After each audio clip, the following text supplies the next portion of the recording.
Alright, so this is part 2 of my Infusion number 1 about basically how everything I just talked about, connecting my strengths and weaknesses for plans for the future and reflecting on them.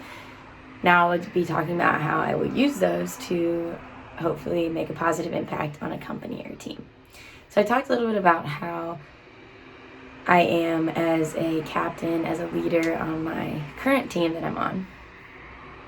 But I really hope to take those skills and be able to apply them to my future working in a company, for a company, or hopefully running my own company. So being on a team, you really learn so much about yourself and about how to work with others. And I touched on it a little bit, but I truly think this is something that will make the difference of a successful company and one that fails. And we talked about it a lot in my class with Gib in Entrepreneurship 601 about how to really communicate with your team, or whether that be in a company or a team you're working on in class. And to really get the most out of the people you're working with, you have to know how to communicate with them and how to get the best out of them. That's something I learned from being on a team. You can't just hold everything in or roll your eyes when something goes bad. You have to really learn from your experiences. And, talking with one person, they didn't like how you talk to them in that way. You learn from that and you fix it and you do something different the next time so that you can really be able to connect with them. And this will give you better feedback. They'll be more comfortable. You guys will trust each other.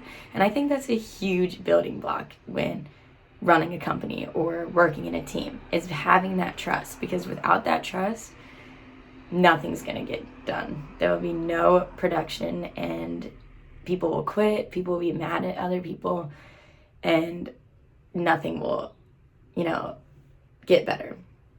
So having that strong communication is something I've learned. And now I'm 22. I've been on a team since I was 10.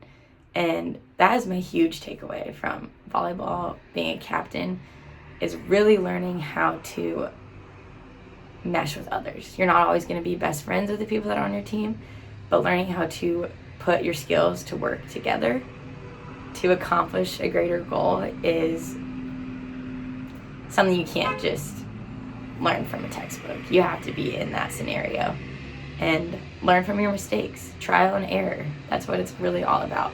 And it might not always work with somebody the first time, but being able to move forward and accept your differences, accept when you're wrong, and keep talking with each other. Just communication in general is huge. We talked about in 601 the stick and carrot approach, right? So you can't just bribe people. You can't just keep sticking them to try to get something out of them. You have to kind of work together and keep talking about what each other's goals are and how you're going to work together to get there. And through this Myers-Briggs, I learned that as a communicator, as a performer, that those are my strengths. And I need to take those and implement them as an extrovert to be able to pull everybody together to work together toward one goal.